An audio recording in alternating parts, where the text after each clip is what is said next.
Welcome to the deep dive. This is the place where we take really complex evidence, detailed research, all those legal filings, and we try to distill them down into the essential knowledge you need to be, completely informed.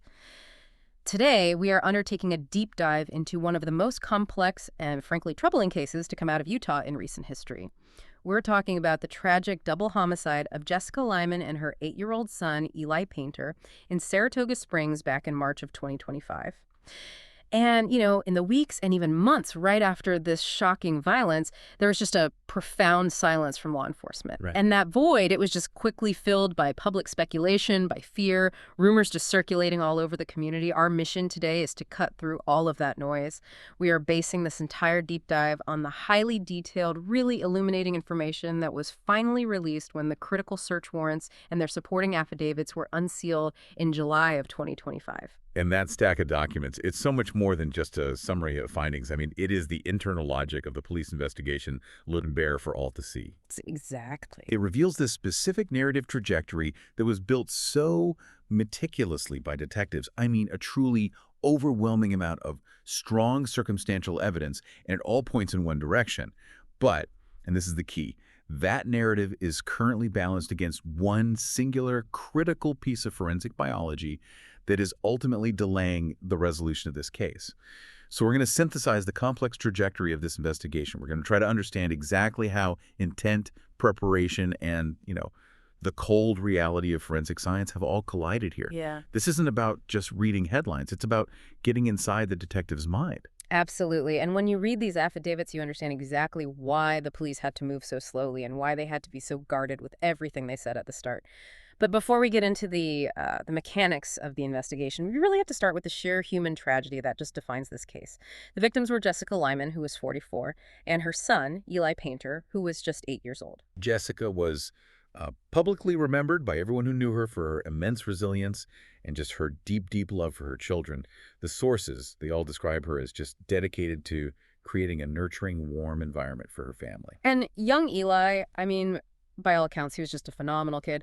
The sources really paint a picture of a bright, eager learner. He was excelling in his third-grade math classes.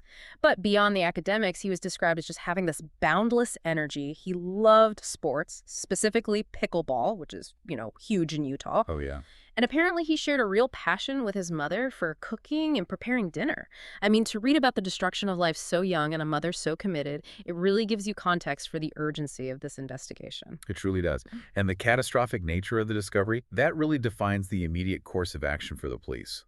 This all happened at a townhome located at 1244 North Willowbrook Lane in Saratoga Springs. The discovery itself was made on the morning of Friday, March 28, 2025. And the timestamp for that call, 10:15 a.m., that is crucial. That's when the 17-year-old daughter, one of Jessica's other children, came home and made the horrific discovery. She immediately called 911. She found both her mother and her younger brother, in her words, lying on the floor in her mother's bedroom. Oh. Eli Painter was pronounced deceased right there at the scene. The cause was a gunshot wound to the head. Oh, God. Jessica Lyman was still alive, but she was in critical condition. She was immediately transported to Utah Valley Regional Medical Center, but despite aggressive intervention, she tragically succumbed to her injuries a few days later. That was on Monday, March 31st, 2025, confirming the scene was indeed a double homicide. The initial accounts from neighbors, they just underscore the absolute shock and horror. Witnesses told police they saw the surviving teens just crying out loud and screaming at the police department during all that initial chaos. It's just hard to imagine the scene and the immediate pain that defined those first few hours. It is, and that emotional context, it really forces the detectives to be utterly methodical. The very first question they absolutely have to answer is, when did this happen? And that brings us to Act 1, the timeline, and this paradox of access. Okay, so let's unpack this timeline. Because the discovery was made at 10:10 a.m., the time of death is, like you said, the absolute first investigative priority. What did the medical examiners figure out about the estimated time of death, the ETD? The initial assessment was critical. It's just vital. Investigators determined quickly, based on forensic markers, that Eli Painter had been deceased for at least 4 hours when his body was discovered at 10:15 a.m. At least 4 hours. At least. And this isn't a rough guess. This is their most conservative, minimum estimate of the postmortem interval. So, okay, 10:15 a.m. minus 4 hours. That puts the absolute latest time the incident could have happened at 6:15 a.m. that morning? Correct. Or earlier. And that simple fact, it just shifts the entire focus of the investigation. We are not looking at some spontaneous midday or afternoon event. Yeah. We are looking at a deliberate act that happened hours before the 911 call, right at that transition point between night and morning, or, like you said, maybe even earlier. That timing suggests planning. It suggests an attempt to commit the crime when the occupants were least likely to be alert or able to resist a time frame when the whole household was potentially asleep or just starting to stir. Yeah. And that narrows the field of suspects considerably. It points to those who either lived there or knew the household schedule just intimately. And that leads right into the most crucial initial finding about the crime scene itself. This is what you call the paradox of access. When detectives first processed the scene, they reported a key finding that immediately pointed the investigation inward, right? Yes, and the finding was unambiguous. Detectives found, and I'm quoting here, Yeah. no evidence of a forced entry or altercation inside the home. This is a powerful piece of forensic evidence. Okay. Homicides are often categorized based on how the killer got in. So if there's a smashed window, a kicked-in door, signs of a struggle near an entry point, you start looking for a stranger, maybe a break-in that went wrong. But when you find no forced entry, You immediately suspect an intimate crime. The lack of forced entry, it just strongly suggests the perpetrator was either an occupant of the residence or someone who was intimately known to the victims, someone with a key. someone with a key, or who knew the door was routinely left unlocked. This conclusion immediately focuses the investigative gaze on the domestic circle, the people who had unfettered, easy access to the victors and the home. The narrative is already leaning heavily toward an internal or intimate perpetrator from the moment this finding is logged. Okay, but now this is where the immediate complexity starts. Because the police didn't just rely on the internal scene, they canvassed the whole neighborhood for external video surveillance. Right. They used Jessica Lyman's own Ring camera and systems from neighbors, and this is where they found the immediate contradiction to that intimate crime theory. Yes, the contradictory external evidence. They found a neighbor's doorbell camera that captured an unidentified figure walking in front of the residence at 2:18 a.m. on March 28. 2:18 in the morning. 2:18 a.m. So this is hours before their estimated time of death, 6:15 a.m. But it's firmly in the early morning darkness of that day. And critically, the sources say this figure was masked. So on one hand, the physical evidence inside says this was someone known, someone with a key, no forced entry. Right. But on the other hand, external video shows this shadowy, masked, unidentified figure prowling the street hours earlier.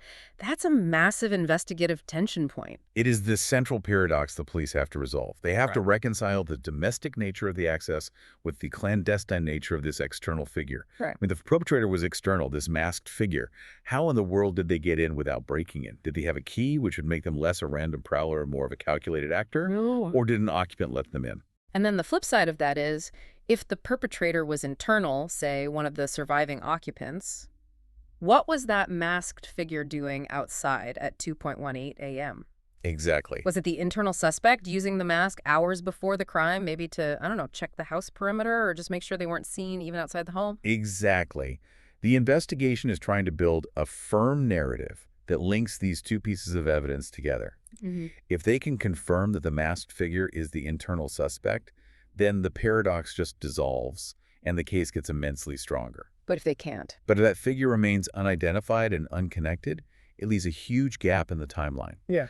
And it introduces the possibility of an accomplice or a misdirection, which could later be exploited by the defense.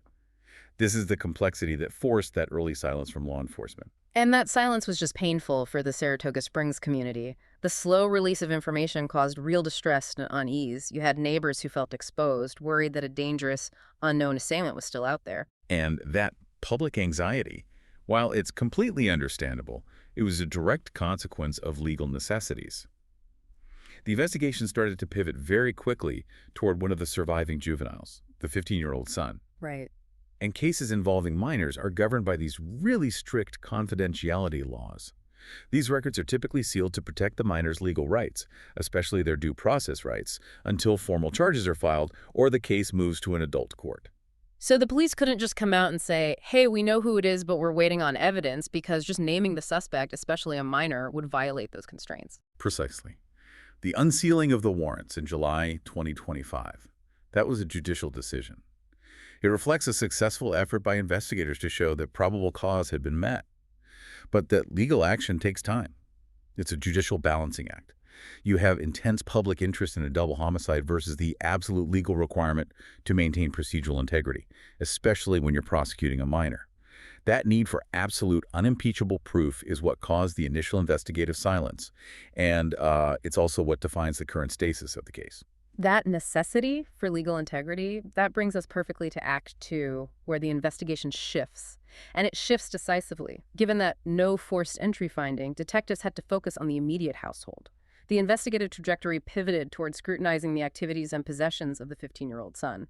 And the initial shift was digital. They were searching for motive. By April 2025, police had filed warrants to get extensive data from Google and email accounts associated with both the mother and the son. They were hunting for what you might call digital animus. Digital animus. Yeah, evidence of planning or communication that could explain this tragedy. And the text messages they got from the son's phone were, they were more than just evidence of conflict. They were documentation of severe, escalating digital aggression and hostility toward his mother. The term digital animus really captures it perfectly. It wasn't just standard teenage rebellion. The language was aggressively hostile, and it establishes a powerful contextual basis for domestic motive.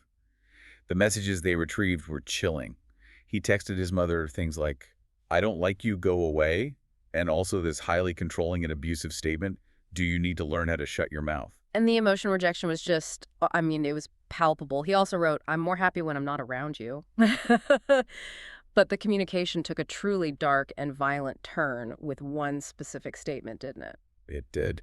"I wish I died in your stomach." Yeah. That last quote is horrific because it just encapsulates this profound level of resentment and psychological breakage. For investigators, these messages, taken together, they provide the essential motive for the crime. They move the police's working theory away from a random intruder or a crime of opportunity, and they firmly cement the narrative of a severe, premeditated domestic tragedy that's rooted in this deep-seated conflict. So the digital evidence basically confirms the why that aligns perfectly with the no force entry finding. Exactly. So once that motive was established, police moved to link the son physically to the crime, right? They executed search warrants on his personal space. And the inventory recovered from the 15-year-old's bedroom is maybe the most compelling part of the circumstantial case. It suggests not just anger, but meticulous preparation. Let's catalog the suggestive items. They found tactical items, which is unusual for a typical teen, even one who's into video games. This included 2 BB gun pistols. Now, these were not the murder weapon, but they also found protective equipment, notably plate carriers, which are vests used to hold body armor, and magazine pouches. Okay, but hang on a second. I have to push back on that a little. Isn't tactical gear, especially things like BB guns, reasonably common among teenagers? How do investigators separate typical adolescent interest in military stuff from actual premeditation? That's an excellent and a necessary question. A BB gun by itself is nothing. But the confluence of the gear, the plate carriers, the magazine pouches, that suggests a higher level of serious interest, or even modeling, for physical conflict and readiness. Okay. It elevates the finding from just toy guns to simulated readiness. In a vacuum, sure, these items are meaningless. But when you combine them with the extreme digital hostility they just uncovered, the evidence shifts from merely curious to highly suggestive of preparing for physical action. And then we get to the crucial physical link. The one that connects the evidence inside the house to that external paradox, the mask. The recovery of the white mask is monumental. Investigators specifically noted that the mask found in the son's bedroom was similar to one captured by neighbors' cameras on the night of the murder. There it is. This is the physical linkage that potentially resolves the paradox we discussed in Act 1. Yeah. It ties the contents of the juvenile's private space directly to that unidentified clandestine figure seen outside the home at 2:18 a.m. But if he was the masked figure at 2:18 a.m. and the victims weren't shot until around 6:15 a.m., why the 4-hour delay? Why wear the mask 4 hours before the estimated time of death? That raises a really critical point of interpretation. It suggests intense caution and planning. If the suspect needed to move about the house, or maybe even exit and re-enter, wearing the mask hours beforehand ensures that if any cameras did record him, he was already concealed. Huh. It speaks to a deep level of premeditation, not just for the act itself, but for the necessary cover-up and alibi that would follow.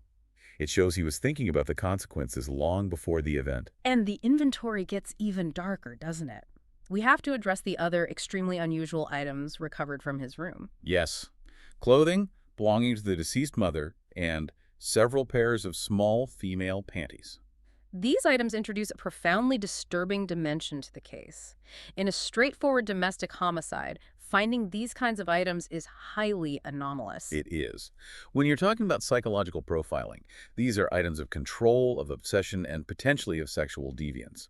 The fact that the mother's clothing and the small female undergarments were specifically seized suggests they play into the suspect's deeper motivation and psychological landscape. So these items, even before we get any DNA results, they fundamentally shift the profile of the suspect from just a rage killer to something potentially much more calculated and disturbing. Absolutely. The possession of these items, especially the undergarments, it suggests a need for control or fetishism or a fixation that goes way beyond simple resentment. It immediately creates a context where the crime may have involved elements of sexual violence or abuse, which turns the parricide into something far more complex and legally damning. Yeah. And this unusual evidence, it primes the investigation for the final, most crucial piece of evidence that ties the entire case together, the biological evidence. Before we move to the biology, we have to focus on what I consider the most chilling circumstantial evidence of all the handwritten notes. Right. If the digital evidence provided the motive and the physical evidence provided the linkage, the notes provide absolute proof of calculation. They are the ultimate indicator of premeditation. Two separate notes were seized, and the first one explicitly references forensic investigation methodology. It mentions specific disciplines: serology, DNA, and firearm testing. I mean, that shows an acute, researched awareness of how a murder investigation actually operates. He wasn't just planning the crime, he was preparing for the aftermath. He was building an escape route from the forensic blowback. It's an extraordinary detail. Most impulsive crimes, they leave behind clues because the perpetrator hasn't even considered the scientific follow-up. This suspect, however, clearly researched how law enforcement gathers evidence. Yeah. The notes demonstrate that the subject was trying to execute a crime while simultaneously engineering a way to defeat the eventual forensic review. This elevates the legal narrative from an impulsive crime of passion to a deliberate, planned domestic execution. And the second note, I mean, it's short, but it's equally powerful in framing the act. The second note is a short declarative sentence: "This is a murder story." Chilling. That phrasing, it just seals the interpretation. It suggests a calculated narrative, almost a performance. Or, perhaps the subject was viewing the act through the lens of media or literature, detaching himself from the reality of the violence. So the combination of the digital animus, the tactical gear, the physical link with the mask, and these hyper-aware forensic notes, it creates this overwhelming circumstantial case. The police have motive, opportunity, and clear intent. But, as you mentioned at the beginning, intent isn't always enough for a high-stakes double homicide charge, especially with a minor. And so now we enter Act 3, the complex forensic roadblock. This is where the police narrative meets biological reality. The single most complicating factor in this entire investigation emerged not from the crime scene, but from the hospital, Utah Valley Regional Medical Center, where Jessica Lyman was treated before her death. A doctor there informed police of a critical medical finding, is that right? Yes. The doctor identified suspicious seminal fluid on her person. This discovery completely transformed the scope of the case. It shifted the primary investigative focus away from ballistics and pure access towards sexual assault and DNA analysis. This is the linchpin, the singular piece of evidence that either conclusively identifies the killer or introduces the reasonable doubt necessary to prevent charges against the current subject. And it also, crucially, retroactively explains why the 15-year-old handwritten note was so preoccupied with serology and DNA. So the discovery of this biological evidence, it just necessitates comprehensive, rigorous forensic testing. And the outcome of that DNA analysis, it opens up two mutually exclusive scenarios for the investigation and for the legal outcome. So let's look at scenario 1. Right, and scenario 1 is the one that it completely derails the entire established narrative, and that is the DNA profile extracted from the suspicious fluid matches an individual who is external to the immediate family. So someone completely unknown or unconnected to the household, other than maybe that masked figure at 2:18 a.m. Exactly. If an external DNA profile is confirmed, that drastically complicates everything. How would that impact the current circumstantial case against the son? It would introduce sufficient reasonable doubt to potentially collapse the entire circumstantial case built on the motive, the notes, and the mask. Wow. While it would still contradict the initial no forced entry finding, the external DNA would strongly validate the possibility of an unknown assailant, the masked figure, who maybe gained entry via trickery, or by forcing the mother to unlock the door before the assault. The legal system, it demands a complete alignment of evidence. Right. If the biological evidence points elsewhere, the entire police theory, however compelling that digital animus is, it just becomes legally tenuous. And that would mean police would have to pivot aggressively, completely reevaluating their entire working narrative and just dedicating massive resources to identifying this new externally sourced lead. Exactly. It would effectively clear the sun, forcing the police back to square one, but now armed with a critical DNA profile. This is the danger of relying too heavily on circumstantial evidence before the definitive forensic results are in. But scenario 2 is the outcome that would provide absolute legal certainty, and it's just profoundly disturbing to even consider. Scenario 2 is where the DNA profile matches the 15-year-old son. If this result is confirmed, the nature of the double homicide shifts drastically. The crime would then involve elements of sexual violence or abuse parricide combined with sexual assault. And this outcome would instantly and definitively explain the unusual physical evidence found in his room, wouldn't it? The mother's clothing, the small female undergarments. It provides the final, chilling link. That evidence, which was previously suggestive of obsession or fixation, would now correlate perfectly with the sexual violence element. The matching DNA profile provides the unimpeachable proof required to bridge that gap between circumstantial implication, the motive, the planning, the tactical readiness, and absolute legal certainty. This would be the 1% of forensic proof that the prosecution needs for charges, despite the subject's age. Let's spend a little time on the procedural reality here. We're talking about July 2025 when the warrants were unsealed, which is months after the March 2025 incident. If the police had such strong circumstantial evidence pointing to the son, why hasn't an arrest been made immediately? That delay is almost certainly due to the procedural demands of complex DNA analysis, especially in a potential capital case that involves a juvenile. DNA processing is meticulous. You have collection, extraction, amplification, separation, and comparison. If the sample is mixed or degraded, it requires sophisticated analysis and potential follow-up tests, like YSTR testing if necessary to isolate a specific profile. Right. So this isn't a CSI episode where the results are back in an hour. Far from it. In a case of this magnitude, the prosecution needs the DNA results to be absolutely unimpeachable for court. They need to ensure proper chain of custody and that the lab work is flawless. Given the wealth of circumstantial evidence pointing inward, the messages, the notes, the mask, the continued lack of an immediate arrest strongly suggests that this critical forensic comparison work was either pending or the results require further sophisticated analysis and correlation with other elements, like ballistics, before definitive legal action could be taken. So the process of getting this level of proof takes months, not weeks. It's not weeks, absolutely. So we have this profound investigative stasis where this single biological sample holds the key to the entire case. It represents the singular piece of evidence capable of either conclusively establishing the perpetrator or introducing sufficient reasonable doubt to prevent charges against the domestic subject. That's the crux of the matter. The police have the narrative. They have the documented intent. But a jury doesn't convict on intent.